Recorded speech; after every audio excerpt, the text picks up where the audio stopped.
On this photo you see the prison. The prison was hardly stripped of its content.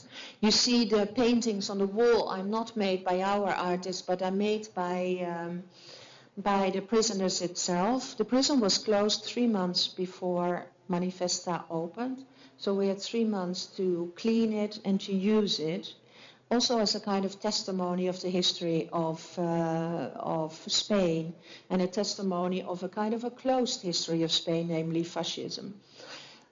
The installation on this side you see is by a German artist, Ralph Holman, and an Israeli artist, Ariel Reichman, who both worked for Spanish radio in interviewing people on many different levels. Ariel Reichman found footage in the Israeli press about fascism and was comparing fascism with many different other totalitarian systems, and he made like a series of radio programs. Ralph Holman was interviewing immigrants in Murcia and Cartagena and taking the preparations for their wedding as the preparations of a war.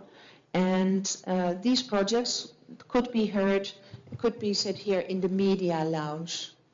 Here you see a part of the inside of the prison. The prison was actually not really refurbished. It was cleaned and used as a kind of a testimony.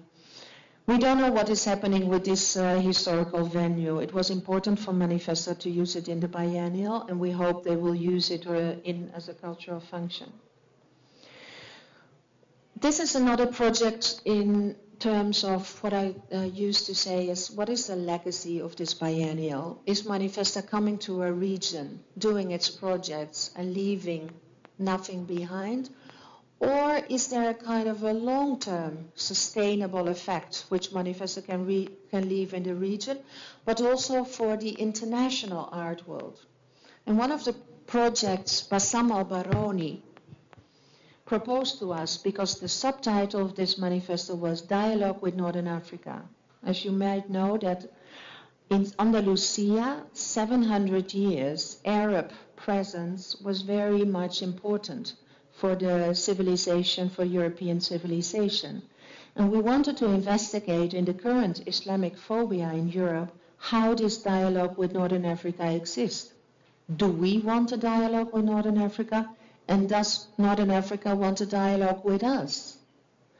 And Bassam al-Baroni, who's based in Northern Africa, said, I want to use the budget of Manifesta to set out a long-term project, not only inviting North African artists to Manifesta, but also to create something new. And what he did is creating a project which is called the Incubator for a Pan-African roaming biennial. What he did, he said to Manifesta, is it possible that we do a research feasibility study to see if a model like Manifesta could also be inserted, influenced in Africa, that we can develop a project like Manifesta for Pan-African conditions. And what we did is we organized 3 conferences, one in Africa, one in Murcia, a series of publications and a website in which African curators were discussing how, when, and in which circumstances it would be interesting to set out a Pan-African biennial. This project will go on even if Manifesta 8 in Murcia is finished, meaning after the Manifesta this project will be researched, and hopefully the answer can be no.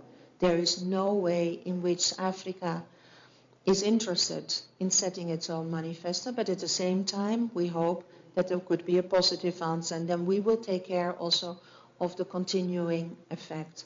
But the initiators are the African curators themselves. We only give them the infrastructure, the budget and the resources. Another project which the curators of Manifesta 8 were initiating was a series of television programs with Al Jazeera, the Arab broadcasting, in which they came to Murcia and they made television programs about the dialogue, not only with North Africa, but the dialogue of Europe and the Middle East, which, as you know, is sometimes quite distorted. We go to the curator. Some people say Manifesta is a curatorial program. Curators misuse Manifesta for their career. In a way, it's sometimes true, because if you read a list of these curators, they started mostly very young, when they were very inexperienced. Give you an example of Massimiliano Gioni. When he came to work for Manifesta, he had never did a show. And this is maybe interesting, that this also, it allows curators to really experiment. It allows the curators to also work in a new format. In all the Manifestas, you see individual curators who work collectively. We even published a book about it, collective curating. What does it mean? What is the question and what is the answer? But in many of the Manifestas, this curatorial collectiveness also ended up in that curators after Manifesta started working together. I refer, for example, to the Francesco Bonami. When he was director of the Venice Biennale, he invited many of the Manifesta curators as participating as co-curator in his biennial. So some of the curators speak about the family of Manifesta curators. And I think in this respect, maybe we did a little bit in staging this network of a whole generation. As you see in last Manifesta, we also for the first time have non-European curators, Rex Media Collective, who are from India and who are not really traditional curators, but are artists.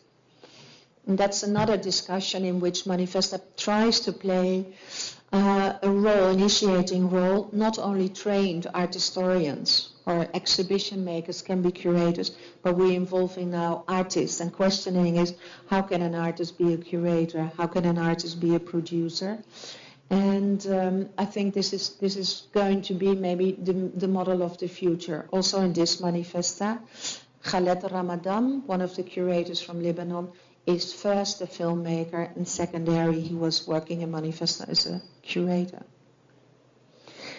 Here you see the Manifesta A team, part of the team. The Africans were not there. You see that it was a large group of Central Europe. Transit is a series of small curatorial groups from Bratislava, Vienna, Budapest, Bucharest. You see Boris Ondrijecka, Georg Schulhammer, Vit Ravanek, and Zbinan. And this is also like, there was a lot of discussions about how these collectives work together. I have to say it was not always as successful, because we had hoped that the curators would collaborate together so that information and knowledge would go from one collective to another, but they decided that their artistic practices were too distant to really collaborate. So in the last Manifesta, they created actually 3 little Manifestitas. And this is like, we're never sure about what the final result is. And this is for an organization sometimes quite complex to deal with. Little bit about the economical context. Manifesta is a non-profit organization. It started in the Netherlands. The cost in the Manifesta biennials are between 3 and 5 million euro, of which 1/3, and this is important for you to know, 1/3 is spent on artistic production, meaning all the works which are produced by the artist are in the possession of the artist, and the artists own those works, but we create the finances. Works in Manifesta are produced between 2,000 and 50,000 euros.